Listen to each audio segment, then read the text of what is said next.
Ooh. Did it work?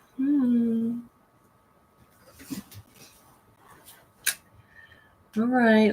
We got the lighting right. Oh, all right. Let me know in the chat if you can hear me. Try to move that over a little bit. That glare, it is nonstop. Yeah. Oh, thank you, Dennis. Appreciate that. Hi, everyone. Hi, Joanna. Hi, Alexis. Hi, John Kins. Hi, Dennis again. Nice to see you. Oh, Geraldine. Love to have you here. As you can see, I've gotten my hair redone. I'm so happy about the color. It turned out really good. The lady, she did a really good job coloring it. But the cut, I was not too happy about the cut. I'm going to tell you that, guys. I told this lady, okay, we're just going to go over a few updates, okay? Oh, thank you, John. Or Joanna. Thank you, Joanna. Appreciate that. I told the lady I wanted my bangs cut. They were so fucking long, right?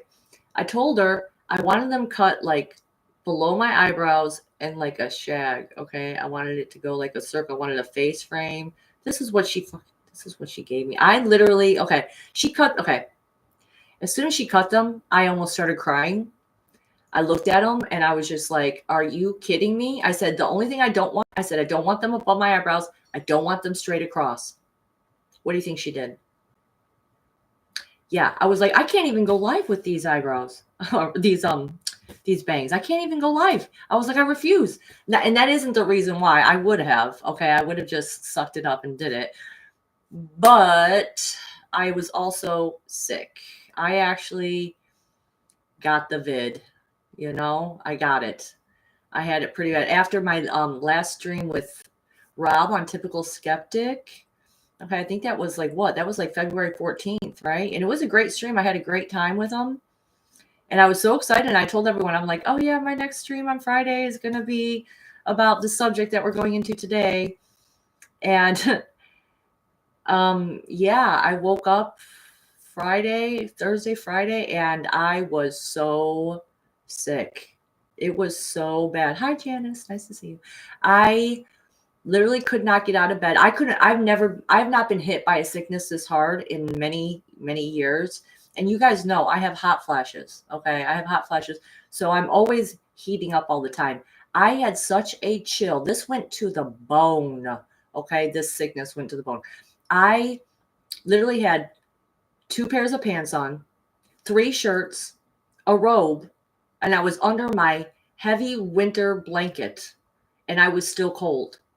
I had a fever, a cough. My head was pounding. It came with the most, it was hurting so bad that my eyeballs were hurting. Okay. It hurt to move my eyeballs. And it actually kind of scared me a little bit when it was doing that, because I was just like, what is going on here? But at one point towards the end of it, I got this tingling sensation all around the side of my head. And it was like, it's like something like it literally busted through, and it felt like my crown chakra completely opened up. So I survived it.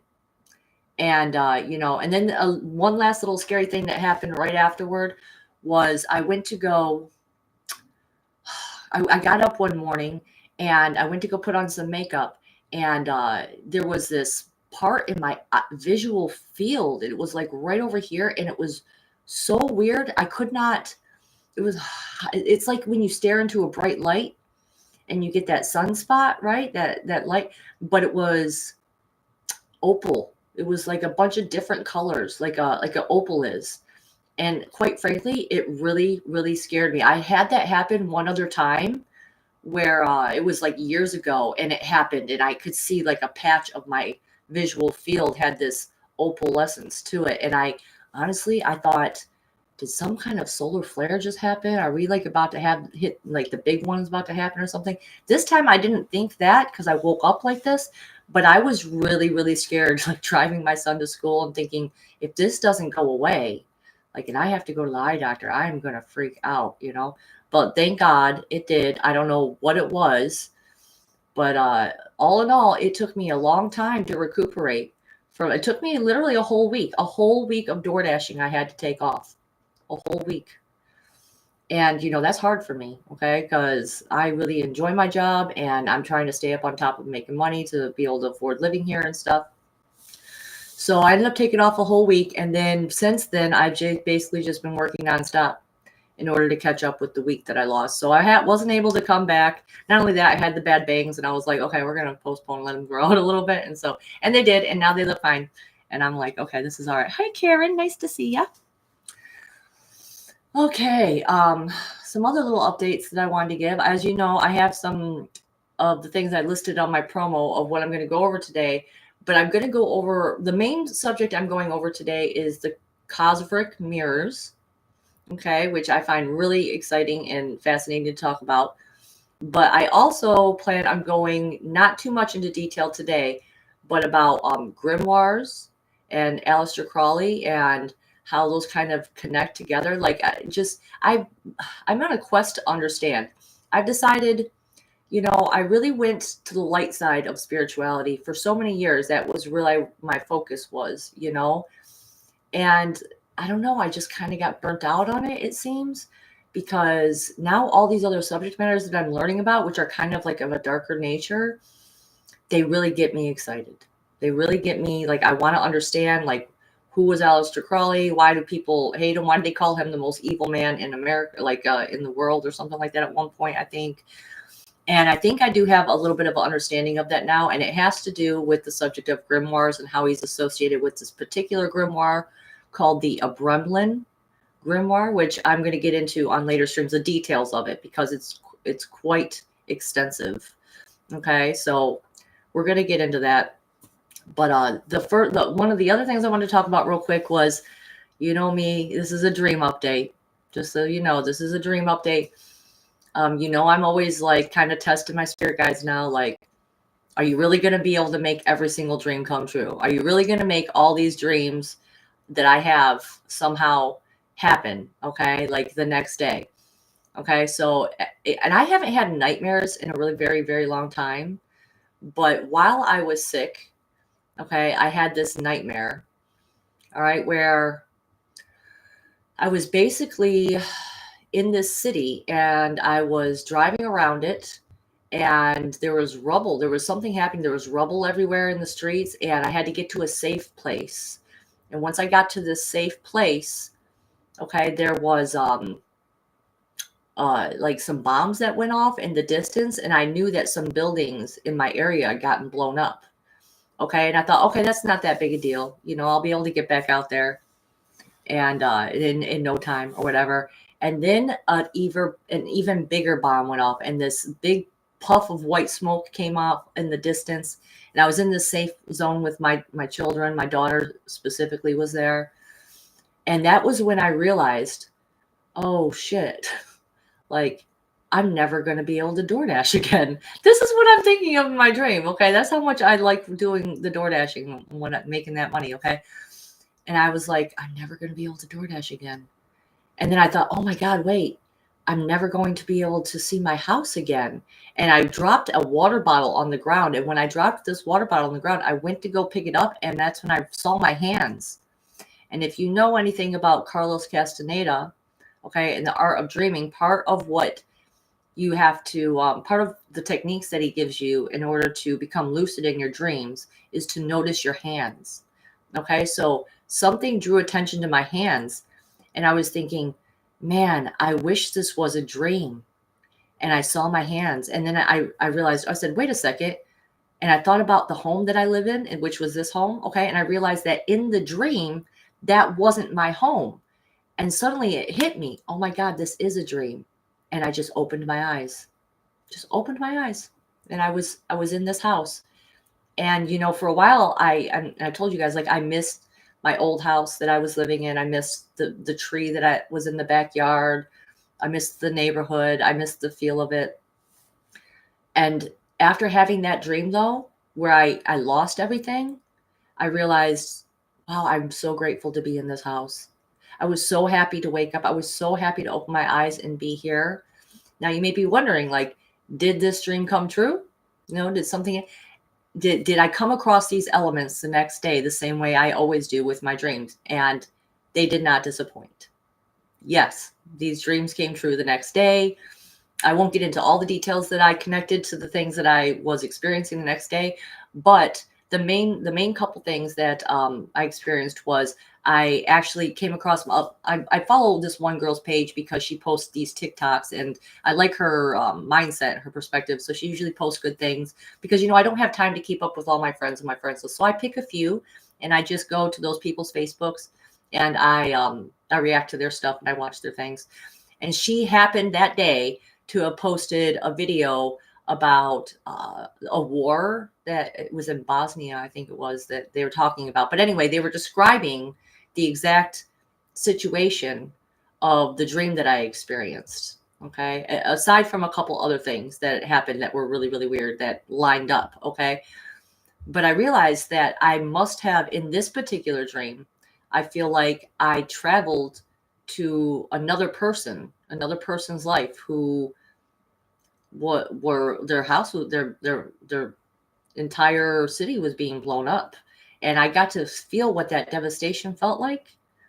And so I just really pray for the people out there that are living in these types of countries and conditions where there's war actively happening, because it was absolutely devastating, that feeling that I would never be able to go home again. So definitely prayers out there. I hope everyone puts some prayers out there. I'm really tired of all this chaos in the world, which, I just hope that us as a collective, as a humanity, all right, that we can eventually one day reach a consciousness level where we can end this shit. Because I am certainly ready for it. I'm ready for that stuff to be over. I'm ready for the pain and the heartbreak that people have to go through and live through around the world. I'm ready for that to be done. And I mean, I don't know if forever will be, but my goal is that the timeline where that happens, that is where I want to, that's where I want to go. And I want everyone who is listening to me now, I want us to focus on that together, on the timeline where we reach our timeline of highest love and joy for Earth and all of her creatures. That's always been my main intention of my heart. Okay, so just want to say hello there, Autumn Rose, and thank you for the comment on my hair and my bangs. So very much appreciated. Okay, so let me see if there's anything else that I wanted to update you guys on. I know this is probably a silly subject to bring up, but Facebook going down a couple weeks ago. There's been some strange things happening with my Facebook lately. And I know it was only down for a couple hours, but man, did I freak out, because, I had my account banned several times. So I didn't have just like my regular email that I use hooked up to it. I had this Proton email hooked up to it. And I did not remember what it was, even, because I never used the email. I just used it to hook up to Facebook. And so I did manage to find it, and I changed my password thinking that was the problem, but it wasn't. It was that there was a blackout and everyone was out. Okay. But I don't know if anyone else has noticed an uptick in friend requests. I thought I'd put that. I'm actually asking, like, has anyone else noticed that they're getting tons of friend requests recently, especially with people, not just like the ones where it's like, you don't have any mutuals, or you have like one mutual and it's some random person that you don't even know how you ended up friends with them, like, no, I'm getting like people with 237 mutuals, 60 mutuals, 80 mutuals. And I'm just like, where is all this? Oh, hi, Scott. Nice to see you. But yeah, suddenly, like, I had, for the longest time, I had kind of plateaued at about 600 friend requests, because I just didn't want to accept 600 of friend requests. I try to only really accept people who have a lot of mutuals, but now they're flowing in every day. I'm up to like 733. I don't know what is going on. So I don't know if it's just me or the updates, or if anyone else is experiencing that, but let me know, because I'm just curious. Oh, you've noticed that too? Oh, okay. Okay. Scott's noticed that too. Okay. What is going on there? It's like, were we just shadow banned for forever, and now they're just allowing us to see each other and reconnect? Like, I don't know. Like, it's very strange. So anyway, we're going to get onto the subject now of Kozyrev Mirrors. Okay. Now, this is one of the ways, like I said earlier, this is one of the ways that I know that these are the subjects I really want to be getting into, because a lot of the stuff is very easy for me to remember and it gets me excited. Not only that, but the creepy things for some reason really get me like fascinated by it. Okay. And the thing that drew me to this was the fact that people were suggesting that this was a time travel device. And you know me, you know I'm obsessed with time travel. Okay. You know, my Doctor Who fixation. I love Doctor Who. I love all the movies that are about time travel. I know that time travel is real. I know it is more accessible to ourselves, like consciously. I know that we are able to connect to ourselves in the past and possibly the future and give ourselves messages from the future to the past. Okay. So the man who came up with this Kozyrev Mirrors was named Nikolai Kozyrev, and he was an astrophysicist. Okay. He was alive in the 1950s. All right. And he suggested that time was an energy. That time was an energy that moved through space, through the ether. That space wasn't just empty. That there's another part of it called the ether, which I'm sure people in this community, you've heard of that before. The ether, right? That's like the fifth element, you know, spirit, like spirit. Okay. And so a lot of his theories that he came up with, they were like, he was ridiculed at the time, but quite a few of them have turned out to be proven now, okay, which was torsion fields. Okay, so he suggested that time and ether interacted with each other through these torsion fields, okay, and that time could be gathered in a device that he laid out the schematics of it called the Kozyrev Mirror, which was basically this big aluminum sheet, which I thought it was funny that it was aluminum, okay, because, you know, what are we known for? The tinfoil hats, right? That's what conspiracy theorists are known for. But anyway, part of what they wanted to create was a device that could shield people from electromagnetic interference, okay? So he took this big aluminum. Well, he actually didn't get to do it. I should stop right there. He actually didn't get a chance to even build his device because, you know, they were keeping a close eye on him, and he just suddenly died, all right, in 1981 or something like that. Like right before he was getting ready to build it, he passed away mysteriously. Like there was like they don't know how it happened so fast. He just passed away. But there were two other scientists that decided to take up for him, okay, and build his device. So it started in 1990. All right. It was in a remote village above the Arctic Circle in Russia. It was called Dixon. That was the city name. Okay. And it was an aluminum chamber because it was because time energy was most responsive to aluminum. All right. Now they took this big, long aluminum foil sheet and they twisted it. And they used what is that word called? The geometrics, is that what the geometry of the Fibonacci spiral. They used that, okay, to create like a little closet that you could walk in. Okay, now once they did that, okay, it created a very interesting feeling that humans could pick up on being around this device, and it was dread. It actually terrified people. Hi there, Braden. Nice to see you. So people felt dread around this device to the point where people didn't even want to go into this device and sit in it and see what was going to happen with it. All right. So eventually, though, they did find participants who were willing to push through the dread. Now, what was the dread? That's what I'm wondering. Like, why would this create a sense of dread? Okay. And my idea, or what I'm thinking the dread was caused from, was from the bodies and the animal body, the instinctual body inside of the human being, where it's like a self-preservation mechanism type of thing, where it's kind of like similar to when you have sleep paralysis. Okay. And I believe sleep paralysis a lot of times is from, you know, when we're traveling, when we go to sleep and our spirit travels out of our body. Okay. There remains that cord that connects our spirit to our body. But let's say our body gets woken up before the spirit has a chance to get all the way back in the body. Okay. And then you're still paralyzed, but consciously you're like, your body is awake. Okay. And I think, and people get really that sense of dread, that sense of fear. And I think it's because the body senses the spirit is not there, and it gets afraid, right? It gets afraid that maybe it's died.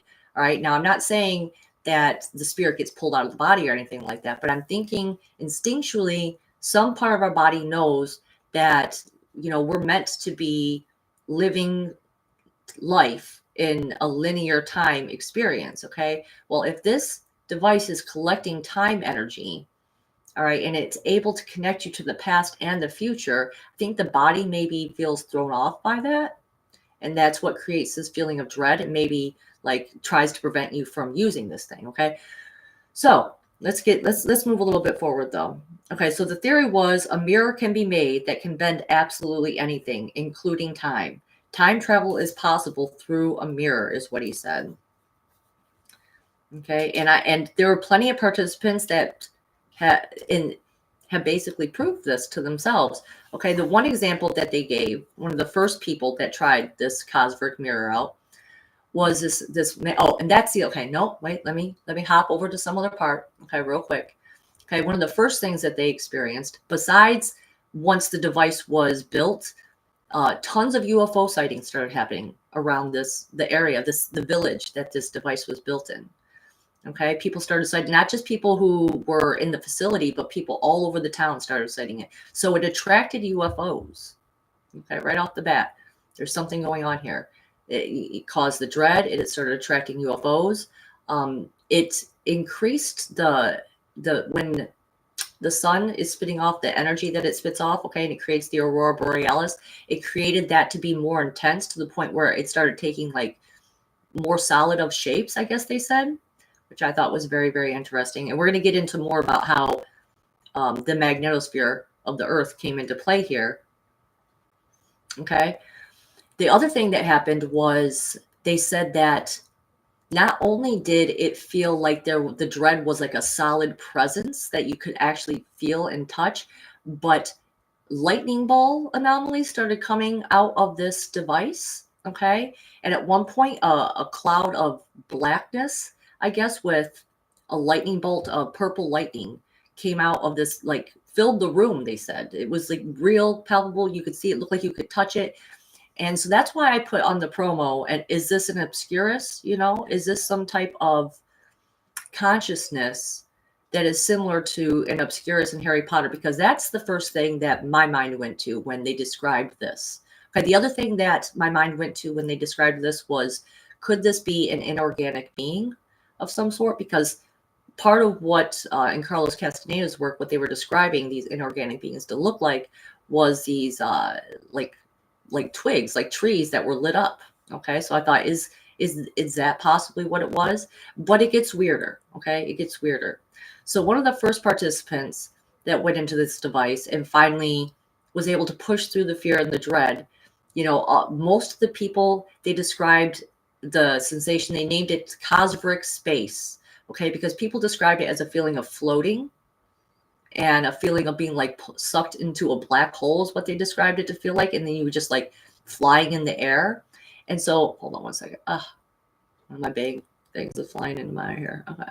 So the first participant basically described that he started to see an image. He started to, he went to a place where he was watching this like 5-year-old little boy, and this 5-year-old boy was walking, and he got closer. He zoomed in closer to this little boy with his consciousness, and he realized he could hear things in the background. He could see the whole area, and he realized that this little boy was him. It was him. And he thought that this little boy couldn't see him, but the little boy actually turned and spoke to him. So he actually spoke to himself as a 5-year-old child. And this is not the only example of people doing this. There were other people that said that they traveled and they saw themselves transported to a time in like medieval history. There was another woman that said she became a counselor or a guide to Genghis Khan. Okay, she said she was talking to Genghis Khan. And now, if that first participant was able to talk to his 5-year-old self, and the 5-year-old self responded. Okay, like who's to say that the consciousness wasn't, that we're not actually communicating with these people back in time? Okay, because according to Kozyrev, all right, time doesn't really exist the way we think it does. Okay, it's actually existing all at once. Past, present, and future is happening all at the same time. And they compared it to a river. Okay, so when you're floating down the river of time, you can look behind you and you can see the past. You can look before you and you can see the future, right? But it isn't until you move through the river, all right, that you actually see what's going to happen. Like what you actually see more of the river, you know. But if you were to take a paddle, you could certainly try to change the course and go upstream, right? To go back in time, you could certainly take that paddle and turn around and speed up into the future. And the first mirror, the first mirror that Kozyrev actually used was just a concave mirror. Okay. And he said he was able to see 10 seconds into the future. It was shortly after him discovering that he could see 10 seconds into the future with this concave mirror that he actually died. Okay. And you know, not only that, but the CIA was watching. There are documents that they have released now that show that the CIA themselves were very interested in Kozyrev's work.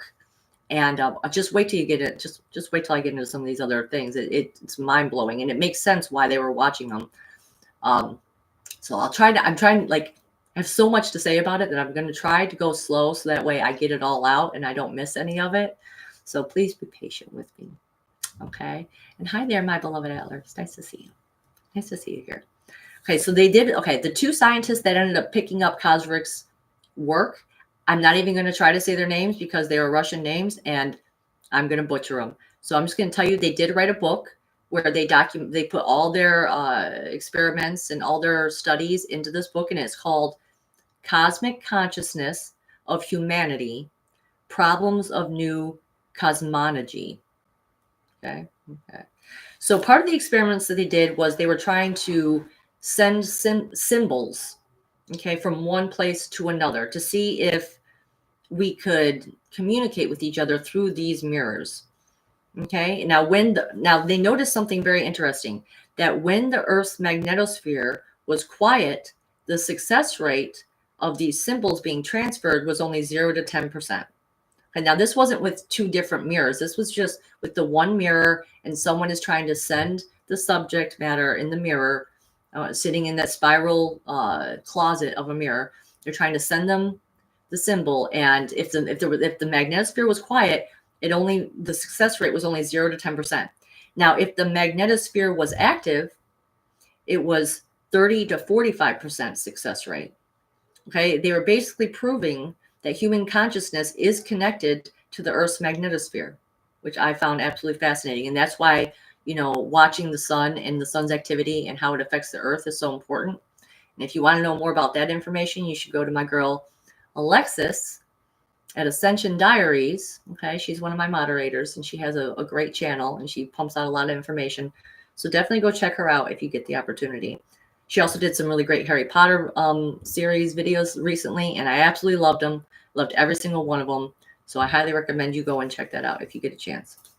Okay, so the next experiment that they did, okay, they had 2 operators, 2 Kozyrev mirrors in 2 different cities, sending images not to each other, but into the magnetosphere itself. So they, with their consciousness, they put certain symbols out into the magnetosphere, okay?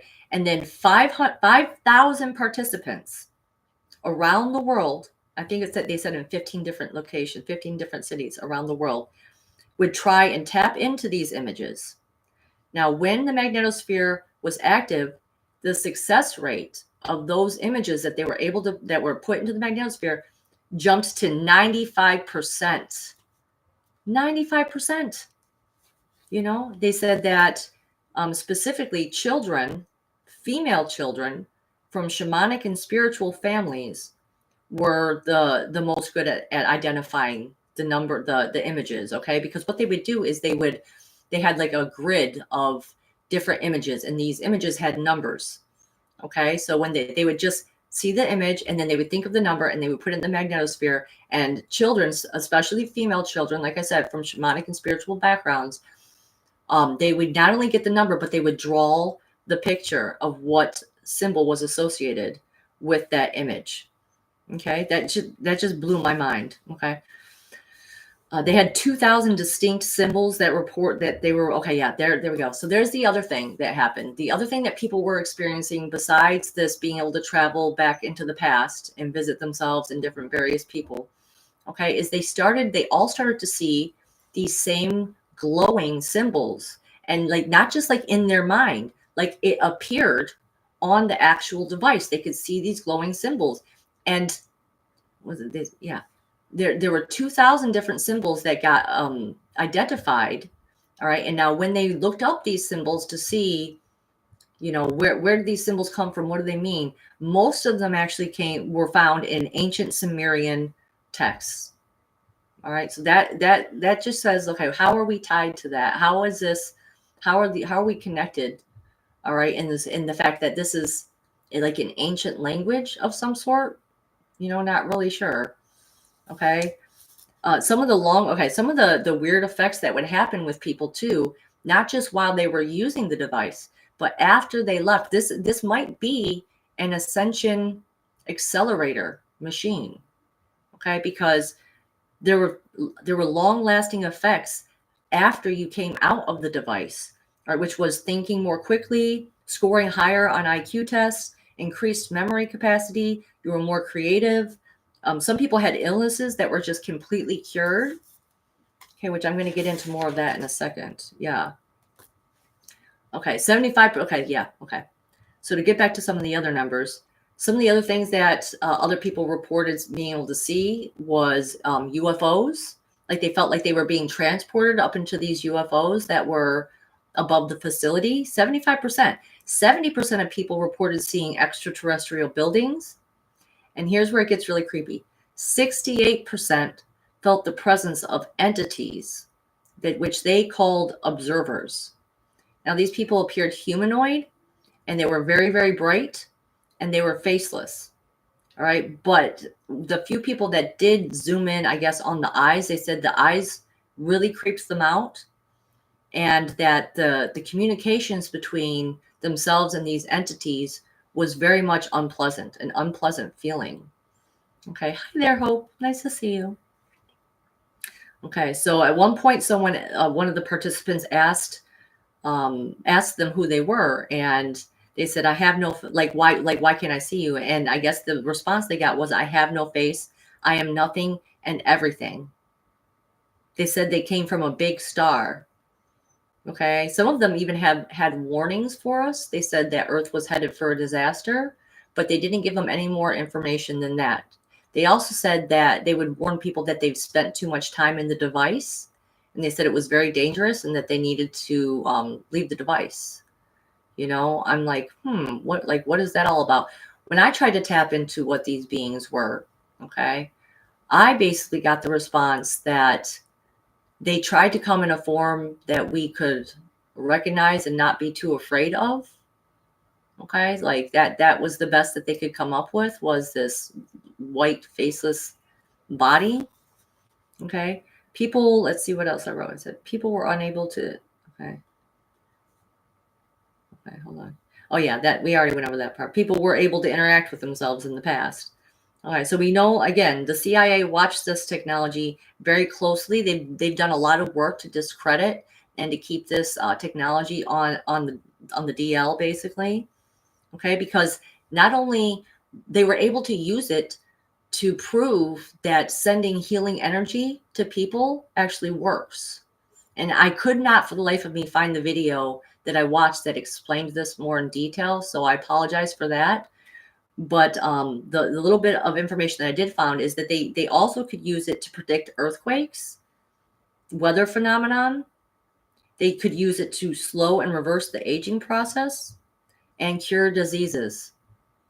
Which, that the thing that came to my mind when I heard that was these med beds that people always like to talk about. Like, what if the Kozyrev Mirror is a med bed that could heal people? You know, it would make sense why they, and not only that, not only heal people, but if it's going to activate them psychically and activate their powers to be like a superhuman, you know, it would make sense to me why they wouldn't want that to get out.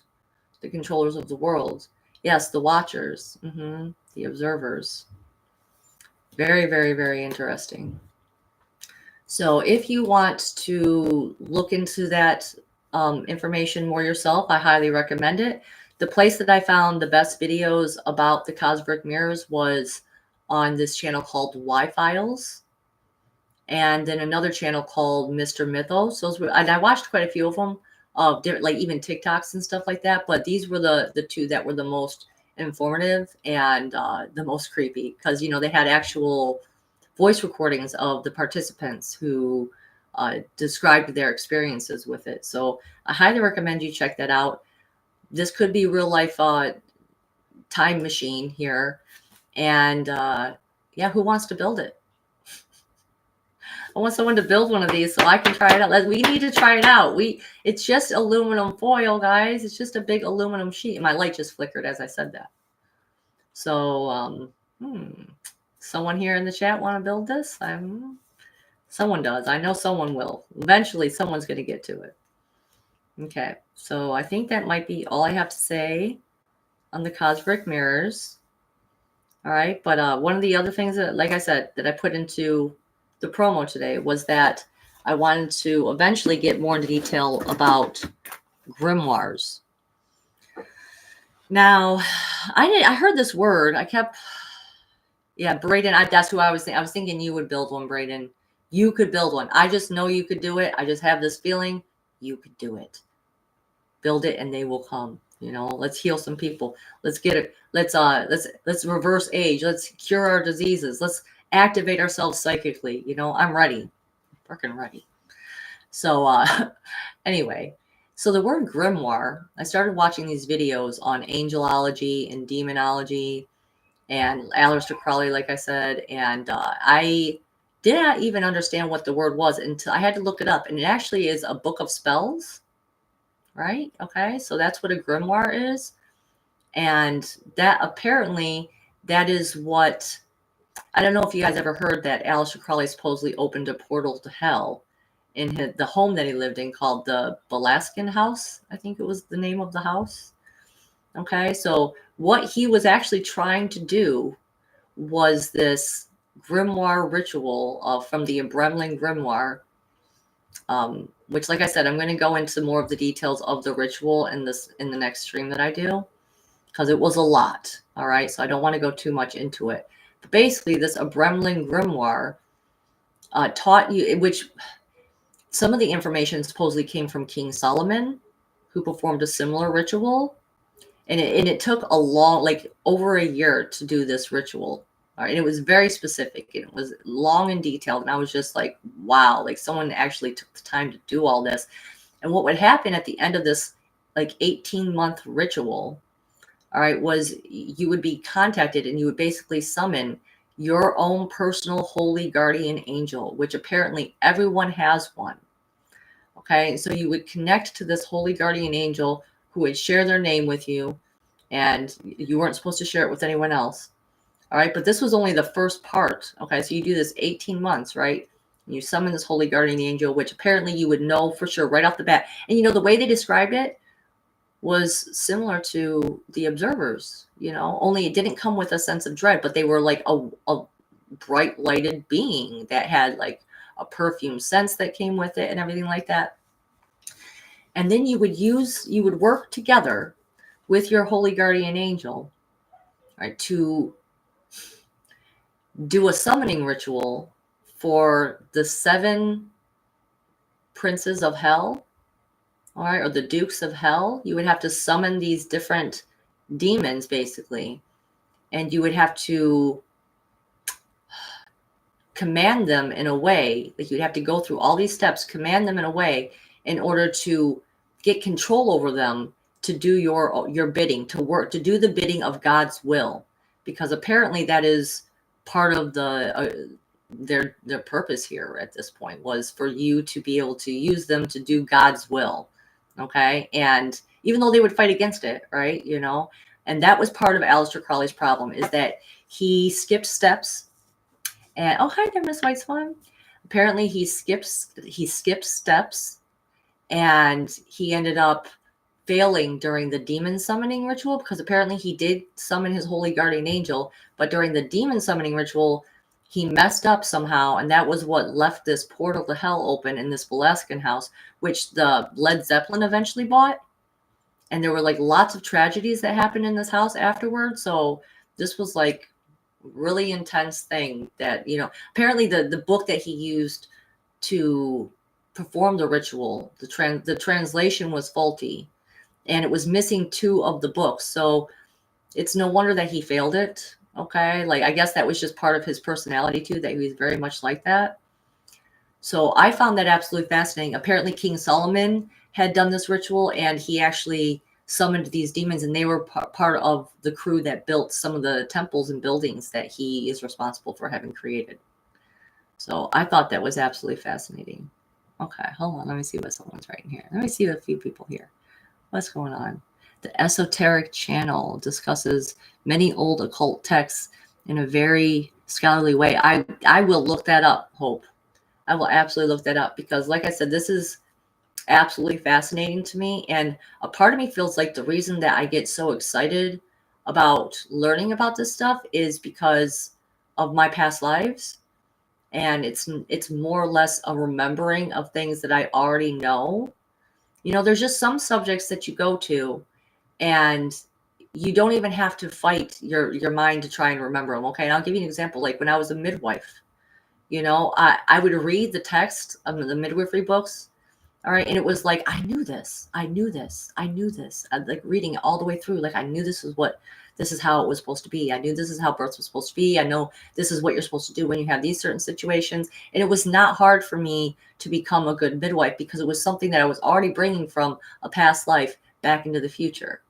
So when it comes to remembering who we are here, all right, in this time, I think that we shouldn't fight against the things that we shouldn't fight against the things that get us excited. We shouldn't force ourselves to try and go down paths of learning that don't seem to stick. Like, it's just like goes in one ear and out the other. And you're like, why? This is valuable information. Why can't I just hold on to that? Well, I think that the things that, we all have our own part to play. We all have the pieces of the puzzle that we're meant to fulfill. And so paying attention to what gets your heart excited, paying attention to where you're drawn to, the people that you're drawn to, the information that gets you the most ready to learn. Those are the things that we're meant to go for. Those are the things that we're meant to remember. Those are the things that we're meant to use in this lifetime to bring to the rest of us. Okay? Because, one person can't just know it all. So if we each bring our own piece of the puzzle to the mat here, we're eventually going to fill it all out, right? So just take that little bit of advice. That's what I'm doing right now. I'm not forcing myself to learn any of the same old stuff that I've been learning, because I just can't. I have to go with the things that get me excited and get me ready to learn, and things that I actively seek out and want to understand. Okay. This is what I do when I go out door dashing now. I find some subject matter, and I start searching YouTube videos on it or books on it. And I sit there and I listen to it, and it feels like I'm killing 2 birds with 1 stone here. Not only am I out working for my family, but I'm also getting ready to learn and able to bring that information out of me again, that I can come and bring here and share with you people and other people that I am in contact with. It's absolutely fascinating. So I'll be getting more into that. I'm going to go into the details, like I said, of the ritual. I'm not suggesting anyone do it. I'm not. I think it's a ritual that most people, like, if you knew some of the rules, you would see, like, this is pretty much, like, if you want to, you have to basically isolate yourself for one. Okay. Like, you can't really be around people for the entire 18 months. And who can really afford to do that nowadays, But I did think it was very interesting. And so I am going to go over the details of the ritual and what happened with Aleister Crowley, and where things went awry. So look forward, stay tuned for that. I'm going to go ahead and just take a breather for a second. I'm going to look at the chat. Okay. Energy work for you was like that, huh, Joanna? Yeah, I can feel that. I can feel that. Okay, let's see. Oh my God, you rode by the Belaskin house 3 times visiting Scotland in 2016? Wow. How did it feel? I'm so curious if you could feel the energy coming off the house or not. Wow. That is wild. Yeah, apparently it's a wild place. I don't know. I feel like I don't remember if they found out that if he was able to go back to the house and shut down the portal at one point, but the ending of the life of Aleister Crowley was not a very pleasant one. Like he did not have like he did not things just did not go well for him, especially after this. And again, I think that was part of his personality, skipped a lot of steps. And if you used your powers, let's say your connection to your holy guardian angel in any kind of way that was more egotistical and more service to self, I think that was going to really mess things up. That the whole point of all of it was to be able to do God's will and God's work and to heal people and things of that nature. And I think that he was more self-serving than that. So, but we'll get it. I'll bring more information on that later on. For now, though, let's get into some of the divination part of today's show. Okay, so we're going to go ahead and we're going to pull fortune cookie. And then we are going to pull tarot cards. Now, I was going to do another oracle deck, but the oracle deck that you specifically requested, Dennis, I do not have that one. I do not have that one.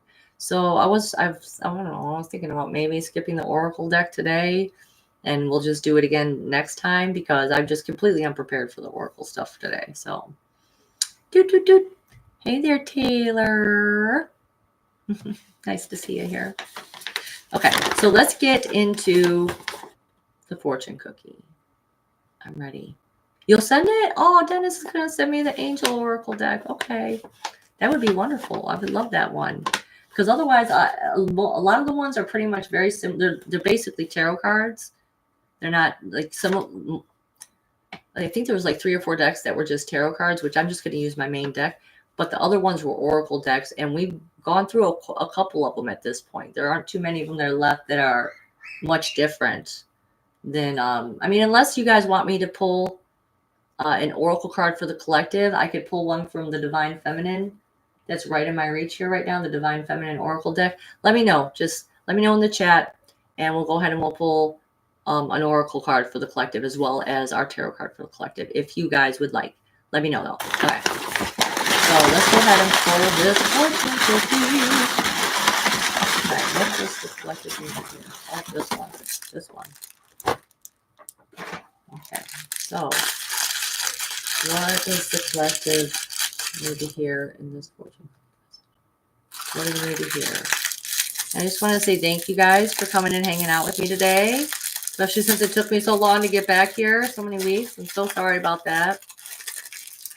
And if you could, very quickly, if you aren't subscribed, if you could subscribe, but if for whoever's watching this, if you haven't subscribed, please consider that. I'm trying to build up my subscriber count so I can do live streams from my phone. And go ahead and, if you could, give this a smash the thumbs up button, right? Smash the like button. That's what they say, right? Oh my gosh, Dennis says that his girlfriend Michelle had 52 decks. Oh my God. That is a lot of decks. Okay, so let's see, what does the collective need to hear? Okay, we're ready. We're ready. Okay.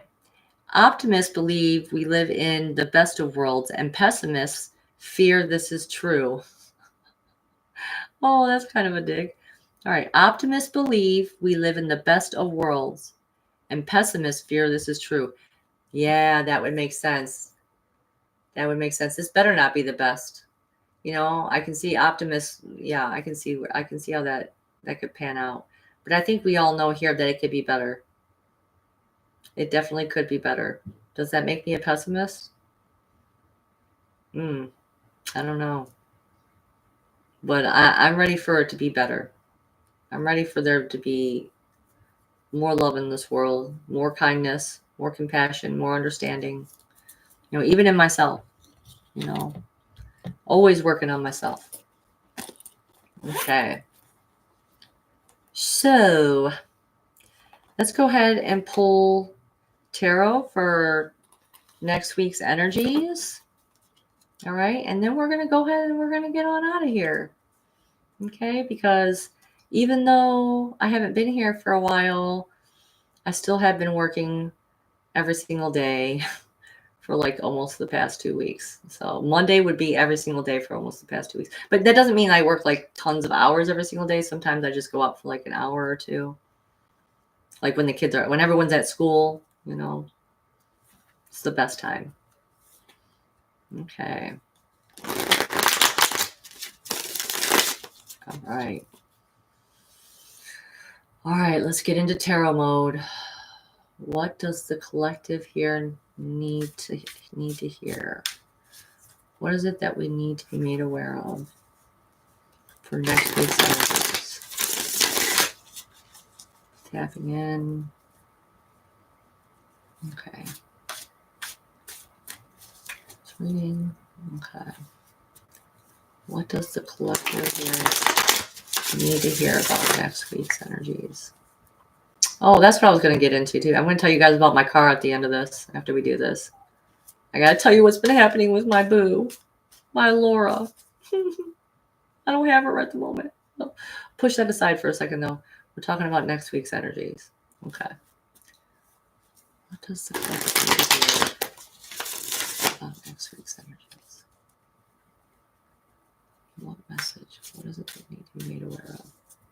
One more. I feel like I got to do one more. For next week's energies. What does the collective need to hear for next week's energies?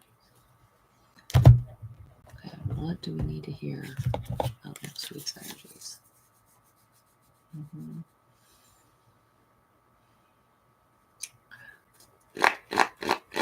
Next week's energies. Give us a 3-card pull here for next week's energies. What is it that we need to hear? Okay, first card. Boom. 8 of Rods. Okay. So this is about swift and timely action. If there is something that you are waiting to take an action on, if you've been hesitant, if you've been wondering, like, should I do this thing or shouldn't I? Well, I'm telling you right now, the first thing that comes to your mind, this is the time to act. It's not time to hesitate. It's time to move forward with it. Okay. It's time to make that bold move. Go after what you want. All right. The things that make you feel passionate. Okay. Kind of like what I was talking about with, following your heart when it comes to the subject matters that you want to learn about and that you want to share with people, to remember about who you are. Okay. So, the actions that you take, it's kind of like when you shoot a bunch of arrows off in the air, some of them are going to hit and some of them might not hit, but if you don't take those actions, you're never going to know. Okay. And Spirit is saying, they're granting you permission. Now is time to make that bold move and to go forward with something that you've been thinking about. All right. Let's give a little bit more description of what's going on here for next week's energies. We got some fast, it also reminds me of, like, I don't know if there's going to be some solar activity coming in, but considering we've been talking about that and those arrows are coming, the rods are coming into the atmosphere like that, it just makes me wonder, are we going to get hit with something? Because I have noticed that the past couple weeks have been very intense for that. And if you think about it, with the Kozyrev Mirrors that we just learned about, okay, when those solar flares and things happen, all right, we're all getting more psychically connected and linked. All right. So things that we are putting into our field, that we're putting into the atmosphere, the collective consciousness, they're more easily accessible at those times. All right. So I don't know if that's something that's going to play a part in this, but I just thought I'd throw that out there. Okay, but let's pull the next card to see. You guys, okay, Spirit, tell us more about this Eight of Rods for next week's energy. Tell us more about this Eight of Rods for next week's energies. Okay, the next one we got is the Hermit. Okay, so this is a major arcana card, and this is a little bit of stronger energies than just one of the minor arcana cards, which, you know, I'm getting a little bit heated now, so I must be bringing the info in good. It must be getting the spiritual energy, because it doesn't feel like a hot flash. It just feels like I'm getting overheated suddenly. Okay, so the Hermit is about doing some inner searching. Again, kind of what I was talking about earlier in this stream. Isn't it funny how it kind of lines up like that? Okay, it's time to take that journey inward. It's time to put the thoughts aside, the words. Okay, especially, you know, and when it comes to Rod's energy too, considering we just got Rod's energies, this is less about thinking and more about doing. Okay, so it's time to take that search inward and go inside and see what's really there. See what your next move is supposed to be. Okay, it's going to take some meditating. It's going to take some soul searching. All right, you need to take your light, which is your consciousness. All right, that's really what the light is. It's just your consciousness. You're going to need to direct that to figure out what it is that Spirit is asking you to uncover. What is it that these actions are going to, where are they going to take you? These Eight of Rods, where are these hard and fast actions, these swift decisions? Okay, where is it going to take you? Let's find out. Let's pull one more card. All right, tell us one more card about next week's energies. Where are they guiding us to look? Where are they guiding us to look? Oh, wow. All right, well, we got the Star. We got the Star. So they are really wanting us to connect with our higher self and with our guardians, with our guides, okay? Because whatever it is that we start to take actions on now, they are guiding us. This is the card of destiny. This is the card of fate. So if you're trying to fulfill your fate, okay, it's time to take the actions towards that. Again, by doing that inner work, by going inside yourself and figuring out what is it that really, that you remember, that you're not just trying to learn. What is it that you remember when you start hearing about it? Okay, because they are trying to guide us to that information.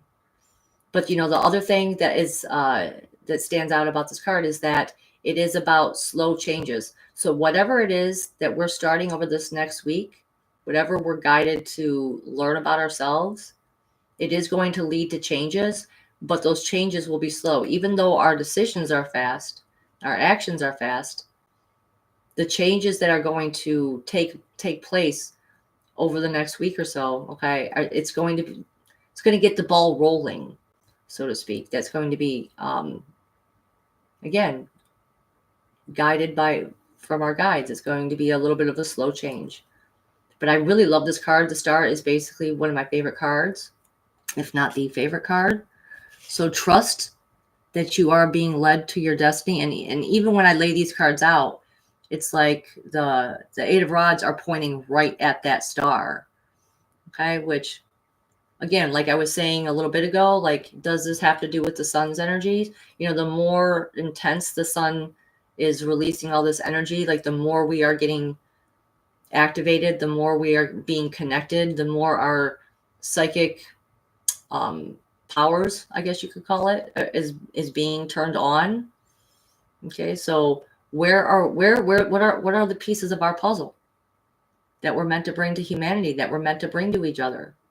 This is what we're being prepared for, to find out. Okay, over this next week. That's what I'm having to say for this next week. Okay, I'm trying to see if anything else comes through. They're telling me to look at the bottom. Okay, well, I don't always do this, but sometimes I like to look and see what the bottom card comes out for. And the bottom card that we got this time is the Two of Rods. So this is actually the one card that is associated with Aleister Crowley that I know of, that where Aleister Crowley himself said that this was the most powerful or important card in the deck of tarot, because it was the card of dominion and rulership over your own world. Okay, it could be like you're feeling like you need to make a decision between two, because it is a two. So it could be feeling like you have to make a decision between two choices, but truly that decision's already been made because he's already holding that. He's already holding that rod in his hand. So you kind of already have a bit of an inkling about where it is that you're going to be focusing these energies on. Okay. You kind of already know deep down inside you. And you need to trust yourself. And you need to trust the first thing that really comes up in your heart and in your soul. Yeah, because the thing that I always think of when I see, like, this is even a star. You know what I'm saying? So it's guiding you. It's like the heart. It's the heart light. Okay, what is in there? And the reason I say you got to put your thoughts behind you in order to do this is because there's all these swords behind him. He's leaving these swords behind. All right, because he's going to go figure out the puzzle and he's going to do that inner journey. So that's what I have for this week. Really focus on that, guys. Focus on yourselves. Focus on finding out, like I said, that even with the Eight of Rods, it's really telling you, trust the first thing that comes up in your heart. Okay, trust the first thing. Don't second guess yourself. They are guiding you. It's similar to when, door dashing example, it's similar to when, like I've mentioned before, when I go on a shopping order and I can't find the item that I'm looking for, and I ask my guides, open my eyes now, well, that Eight of Rods energy would come through and immediately direct me to where it is that I'm supposed to go. Okay, that would be the star would be the guides, me asking them, hey, where am I supposed to go? The Hermit would be me saying, going in my heart and saying, hey, open my eyes to this. And then the Eight of Rods would be, okay, there it is. Okay, so something similar to that. All right. All right, guys. Oh, you missed the story time hero. Yes, you did. I'm so sorry. Hi there. So yeah, I hoped that helped. And I guess there's one thing that I wanted to talk about that I forgot about that I'll just mention here, guys. My car. I am rebuilding this bitch. I'm telling you. I keep telling my friends that, I'm rebuilding her faster, stronger,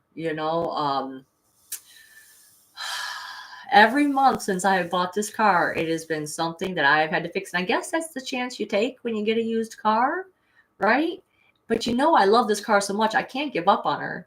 All right. So I've already known since I got her that she has some quirks to her.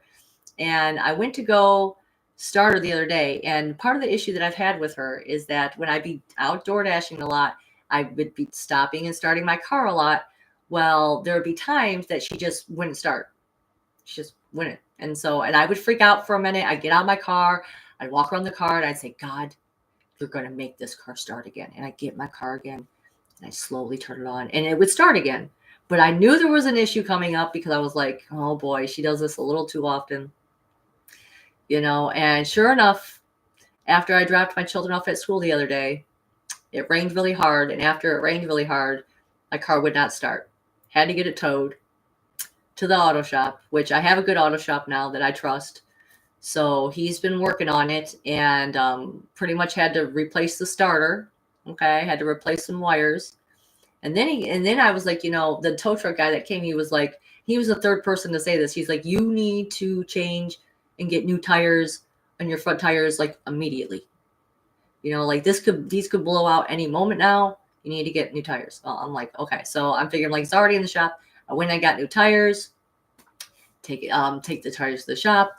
The guy fixed the starter, fixed the wiring, and then he went to change the tires. And he's like, actually, you're going to need to change your tire rod too. Apparently my ball joints in my tire rod or something about it. Like, he's like, you ever hear that clunking sound that happens as you're driving? And I'm like, oh yeah, I did. I thought that was just like the car sound, He's like, no, he's like, I wouldn't feel safe letting you take this car out. Like, he's like, you ever see cars on the side of the road where their wheels just come off? He said, that's possibly what could happen. So I said, fix it. Whatever, just get it all done. So now, since I've gotten this car, this is going to be, I'm sure of it. Pray for me, guys. This has got to be the last thing that I have to fix on this car for a while. Okay. And this happened the day after I got an oil change. I got her washed for the first time. So now we've replaced the battery, the alternator, the starter, the front and back brakes, the headlights, the brights, and now the tire joints and the rod and 2 new tires. I'm ready to not have to DoorDash in order to pay for my car to DoorDash. Okay. Oh, but I get so many compliments on this car. I'm not going to quit. I'm not going to quit. Okay. So that's it. That's all I wanted to say. Hi there, Anthony. Nice to see you pop in there for a second. I did get a good deal on it when I bought it, but it was a salvage. So these things can always happen but and the car I had before that, I had this minivan for like years before she went down and up in a blaze of glory, which I'm telling you, she was like a berserker in a past life, and this was her Viking funeral when she decided to just go down in a blaze of glory, and she was done. But the entire time before that, she was so good. Her name was Ruby, and I never had to replace anything on her except for the air conditioning unit on it at the very beginning. So yeah, I got a good deal on this car. And now I have put so much into it. I'm like, this has got to be the last thing. It's got to be. And I'm glad I have a good mechanic that I can trust now, because I was taking it to like one of those companies, like it's called Firestone. I don't know if you guys have heard Firestone, which I got a credit card through them. So thank you for that, because now I can afford to use my credit card and pay it off slowly, but I'm just like, you gotta be kidding me. You gotta be kidding me. It cannot be one more thing. It cannot. Yeah. And I am really glad that the mechanic had my safety. And that's the thing, is energetically, I can tell that this guy is legit and cares, as opposed to the Firestone people who totally gouged me on the headlights when it came to price, and the mechanic, even he felt bad for me, and he was like, you know what? He's like, I'll make you feel better. He said, he gave me an example. He said, this 19-year-old girl came in the other day, brought her car in. Okay. She had just bought it. He told me where she bought it from. I knew the area that she bought it from, and I was thinking, oh shit, she bought it from that area. That's not going to be a good story. And he said that she spent $8,000 on this car, and when she brought it in, he had to tell her that the engine was just trash. It was not good, and they were going to have to rebuild it. It wasn't going to work, basically. And I was like, "Ooh, thank God I didn't spend anywhere. I didn't spend that amount. Like shit, like." I felt bad for that girl. I was like praying for her, like, yeah, that's a lot. That's to have to rebuild the whole engine. They can't replace the whole engine. Is it even worth it at that point? You just wasted $8,000. This poor girl did. So, but not me, because my car is going to work now, and we're not going to have any more car problems. And I'm even thinking about driving it to the conference, which, if you don't know about it at this point, I'm sure you probably do if you're in this chat. The Journey to Truth conference in May in Grafton, Illinois. I will be there. I don't know if I'm going to fly there yet or if I'm going to drive there yet, but I'm wanting to drive there. So that's another reason why I've been like not taking any chances. Fix my baby up. That's all I want. Just fix my baby up. Okay. I think that is it. I didn't see anyone say anything about the oracle reading. Oh, I named my car Taylor. I named my car Allura because she's alluring, okay? Allura, alluring. So, I mean, if she was named Laura, it would be after Laura Eisenhower, because, Laura Eisenhower is the bomb. But, yes, her name is Allura. Yes, I am. No, everyone's calling her Laura. No, it's Allura. Because when I saw her, the first time I saw her, she was fully tinted out. And I was like, oh my gosh, what is this car? Oh my God, I need to see inside her. It was very alluring. Yes, there you go. Yes, Jean got it. Oh, yeah. Oh, you want an oracle card? All right. Geraldine called for an oracle card, so we're going to do that. All right, I'm grabbing it. One oracle card. Sorry to keep you guys here. You don't have to stay if you don't want to, but I do appreciate that you have stayed this far. Okay, so let's do this. It's the Divine Feminine Oracle. And what better day? Isn't it Women's International Day today or something? Was it today or was it yesterday? I can't remember. Let's do this one. Okay, the Divine Feminine. Again, this is courtesy of Dennis in the chat. Thank you, Dennis, for sending me Michelle's beloved decks. Praying for Michelle. Pray you're doing well up there. Give Dennis a sign that you're with him. Okay, because I'm sure she is. Okay, so let's see. Yes, it is today. Okay, so yes, in honor of Women's International Day, let's go ahead and pull the Divine Feminine Oracle. This is, I guess I should show you the cover of it. Here it is. We're doing the Divine Feminine Oracle deck. Okay. All right. What does the collective need to hear for the Divine Feminine Oracle? Don't forget, fellas, you know, you have a feminine side too. So this reading is also for you. It's not just for the ladies.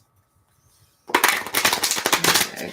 What does Spirit want us to know for the Divine Feminine Oracle deck? What is the message that Spirit wants to give us? One more shuffle. What message does Spirit want to give us for the Divine Feminine Oracle? What message does Spirit want to give us? What message that the collective needs to hear today? What is the message? I trust the universe to give us the right message. Boop. All right. Ooh, pretty. Oh, wow. Okay. These are very beautiful cards, I must say. Okay, I'm going to show it to you.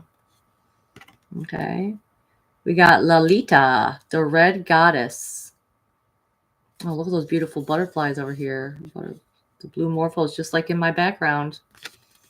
Okay. It says playfulness is a spiritual power. Laughter leads back to the light. But let's open up the book and see what the detailed message is. Okay. All right. Now, how do I find that? Okay, I guess I should look it up this way. Lalita, page 88. Oh, that's funny. 88. 8s are about, oh my gosh. Okay. There's no other pages in this book. I want you guys to see this. This was meant to be. Okay. Here's our sign. It was tabbed. It was tabbed on the page already, as if we were meant to pull it. There's no other tabs in this book besides that page. Holy wow. Holy wow. Wow. That is a sign. All right, guys. Okay. Lalita, the Red Goddess. Who is she? Lalita represents the spontaneity that graces a heavy moment and reminds us that joy is a powerful spiritual practice. Lalita Tripura Sandriya is a Hindu deity known as the Red Goddess because of her connection to desire. Kind of reminds me a little bit of the Eight of Rods there. She is often depicted sitting on a lotus with 16 petals, known as the fulfiller of all desires. She is holding a golden bow that represents the mind and 5 golden arrows that represent the 5 senses, which, you know, that's what the Eight of Rods is. Basically, it's arrows, right? So this lines up, guys. The energies are matching. Okay, let's keep going though. And the ancient devotional texts dedicated to her, the Lalita. Oh boy, guys.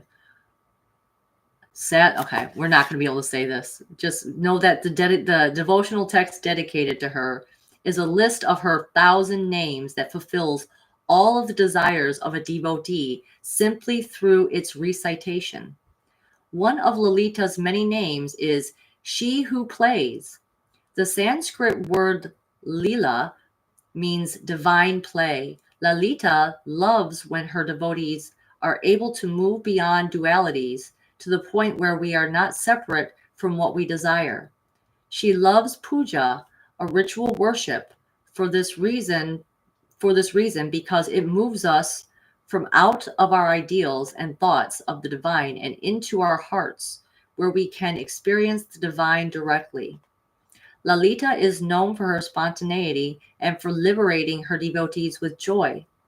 She's the consciousness that comes when we get so caught up in taking ourselves seriously that we forget the profound, simple pleasures like sunlight on our face or the taste of a ripe strawberry. She's the delicious moment when we remember that we don't have to take everything especially ourselves, so seriously. We don't have to be perfect or know the right mudras or yoga poses or chant for hours on end. What's divine is inherent in us. It's remembered, not learned. And doesn't that go perfectly in line with the 3-card pull that we just did? I can see it. I hope you guys can see it. Because it was about searching our hearts, right? Using the arrows, talked about the arrows already. Searching our hearts, trusting what it is that we desire, what our hearts desire, following that path. Okay. When your soul selects her card, answers arrive from disengaging with the energy that created the problems or question to begin with. So that's the Hermit card right there. We often hold tight to what we desire with a grip that actually inhibits it from arriving. And we often take the soul by the collar and demand to know an answer right now. But when a desire is an imperative, there's an inability to be playful, imaginative, and childlike with how and when that desire will arrive. The secret to desire is holding it lightly. The secret that the Red Goddess knows is that we already have everything we desire, so we can trust that what the soul craves is and always has been ours. Ours. This is the levity of that sparks a shift, a change, an expansion. This is the moment that we remember we are not separate from what we desire or from the divine. Lalita is a brilliant moment in a fight. Lalita is that brilliant moment in a fight between lovers or friends that suddenly someone mispronounces a word and both crack up laughing. She's the levity that comes when we loosen our death-like grip on what we think we desire. She's the gorgeous, much-needed reminder that we don't have to suffer our way to what we want the most. The path to what we desire and to becoming the soul we need to be in order to receive it can be paved with joy, with divine play, and with the sacred process of lighting up all along the way. The soul voice meditation is, how can I add more playfulness to my life right now? And the intention is, playfulness is a spiritual power. Laughter leads me back to the light. Oh my God, that's just like perfect. That is like, for me personally, that is perfect because I have been really overworking myself. So I hope that you guys enjoyed that oracle reading. Thank you, Geraldine, so much for encouraging me to pull that. Okay, because it went perfect with today. And I'm just really grateful for you. I'm really grateful for you, lady. Geraldine was one of the people that kept me company when I was sick. Me and her were talking. So really love you. The crazy cat sage. Just a crazy cat hermit. Is that Cody? It's got to be Cody, right? Oh, I wish you would come earlier. Meow, meow, meow. Just a crazy cat. You are funny. Oh my gosh. I almost don't want to leave now. I can't believe you're here. Oh, would you just come to the conference? Where are you at? I thought you were going off grid. What are you doing here in my stream? And hi there, Jean Edwards. Yeah. I love you guys. Yeah. Now we're all going to stop and talk to Cody for a minute. Yeah. Where is he? You're in Colombia. You going down there for? Is that what you're down there for? Colombia? Hope not. Oh, yeah. Oh, well, you'll have to come next time because I just finished up this stream pretty much. So I'm getting ready to end it. Yeah. Text me on my real number. I'm sure you have it. You have to have it. So, okay. A 2-bedroom condo, he says, that costs $300 a month. Wow. Holy wow. I bet it's beautiful. Oh, happy new moon blessings to you too, Geraldine. I knew there was some moon thing going on today because I did a reading for Braden earlier. And every card that we were getting that had the moon in it was like popping out at me. So I was like, okay, something's going on with the moon right now. I just didn't know what the cycle was. I'm not very good at keeping track of that one.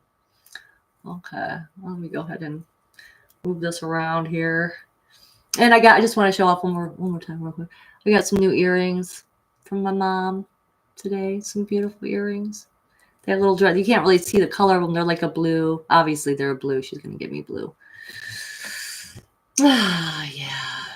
So this was so much fun today. Thank you guys for hanging out with me again. It's gonna be hard for me to end this now. I'm just having so much fun. Thank you, Hero. Yeah. Kind of matches my Labradorite. Gosh, there was one more thing I was gonna say real quick. No, I can't remember it. I think I was gonna go into one of my favorite crystals, but you know what? I'll do that next time. Blue Shadow. Hello there, Blue Shadow. Love your name.